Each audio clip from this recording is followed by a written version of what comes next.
ANMR ನ್ಯೂಸ್ಗೆ ಸ್ವಾಗತ. ಚಿಂತಾಮಣಿ ನಗರದ ಎನ್ಆರ್ ಬಡಾವಣೆಯ ನಗರಸಭೆ ಕಚೇರಿಯ ಹಿಂಭಾಗದಲ್ಲಿರುವ ಗುರುಸ್ಪರ್ಶ ತಾಯಿ ಮತ್ತು ಮಕ್ಕಳ ಆಸ್ಪತ್ರೆಯಲ್ಲಿ ವಿಶೇಷ ಚಿಕಿತ್ಸಾ ಸೌಲಭ್ಯಗಳು ದೊರೆಯಲಿದೆ. ಮಕ್ಕಳ ತಜ್ಞರಾದ ಡಾಕ್ಟರ್ ಕಲ್ಯಾಣೇಶ್ ಜಿ ವಾರದ 7 ದಿನಗಳಲ್ಲಿ ಮಕ್ಕಳ ತುರ್ತು ಚಿಕಿತ್ಸೆ ಜೊತೆಗೆ ಪ್ರತಿದಿನ 7ರಿಂದ ಮಧ್ಯರಾತ್ರಿ 12 ಗಂಟೆವರೆಗೂ ಕಾರ್ಯನಿರ್ವಹಿಸಲಿದ್ದಾರೆ. ನವಜಾತ ಶಿಶು ಆರೈಕೆ, ರೋಗ ನಿರೋಧಕ ಲಸಿಕೆಗಳು, ಒಳರೋಗಿ ಮತ್ತು ಹೊರರೋಗಿ ಸೇವೆಗಳ ಜೊತೆಗೆ ಫೋಟೋಥೆರಪಿ ಮತ್ತು ನೆಬುಲೈಸೇಷನ್ ಸೇವೆಗಳು ಇವರಿಂದ ದೊರೆಯಲಿದೆ.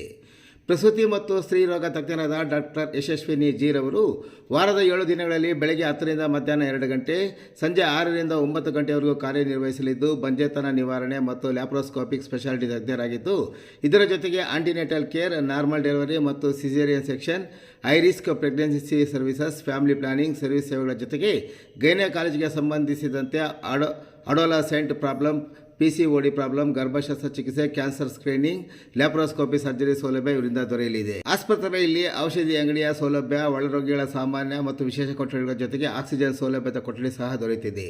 ಹೆಚ್ಚಿನ ವಿವರಗಳಿಗೆ ಮೊಬೈಲ್ ಸಂಖ್ಯೆ 7676985401ಕ್ಕೆ ಸಂಪರ್ಕಿಸುವುದು.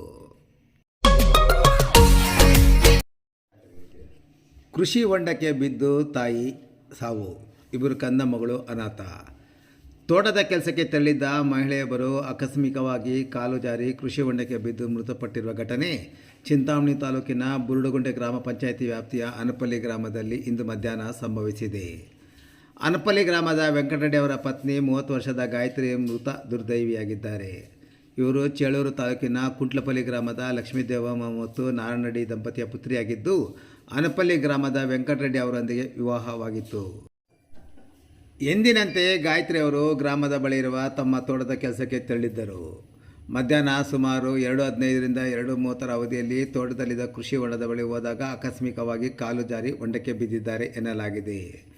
ಮಧ್ಯಾಹ್ನದ ವೇಳೆಗೆ ತೋಟಕ್ಕೆ ಬಂದ ಪತಿ ವೆಂಕಟರೆಡ್ಡಿ ಅವರಿಗೆ ಪತ್ನಿ ಕಾಣಿಸುತ್ತಿದ್ದಾಗ ಆತಂಕಗೊಂಡು ಸುತ್ತಮುತ್ತ ಹುಡುಕಾಟ ನಡೆಸಿದ್ದಾರೆ. ಈ ವೇಳೆ ಕೃಷಿ ಹೊಂಡದಲ್ಲಿ ಗಾಯತ್ರಿ ಅವರ ಶವ ತೇಲುತ್ತಿರುವುದು ಕಂಡು ಬಂದಿದೆ. ಮೃತ ಗಾಯತ್ರಿ ಅವರಿಗೆ ಭಾರ್ಗವ ರೆಡ್ಡಿ 6 ವರ್ಷ ಹಾಗೂ 2.5 ವರ್ಷದ ಸಮೀಕ್ಷಾ ರೆಡ್ಡಿ ಎಂಬ ಇಬ್ಬರು ಸಣ್ಣ ಮಕ್ಕಳಿದ್ದಾರೆ. ತಾಯಿಯನ್ನು ಕಳೆದುಕೊಂಡ ಕಂದಮಗಳ ಆಕ್ರಂದನ ಮುಗಿಲು ಮುಟ್ಟಿತ್ತು. ಗ್ರಾಮಸ್ಥರ ಕಣ್ಗಾವಲು ಒದ್ದೆಯಾಗುವಂತೆ ಮಾಡಿತ್ತು. ಘಟನೆಗೆ ಸಂಬಂಧಿಸಿದಂತೆ ಮೃತಳ ತಾಯಿ ಲಕ್ಷ್ಮೀದೇವಮ್ಮ ಅವರು ನೀಡಿದ ದೂರಿನ ಮೇರೆಗೆ ಕೆಂಚಾರಹಳ್ಳಿ ಪೊಲೀಸ್ ಠಾಣೆಯಲ್ಲಿ ಪ್ರಕರಣ ದಾಖಲಾಗಿದ್ದು, ಪೊಲೀಸರು ಮುಂದಿನ ಕಾನೂನು ಕ್ರಮ ಕೈಗೊಂಡಿದ್ದಾರೆ.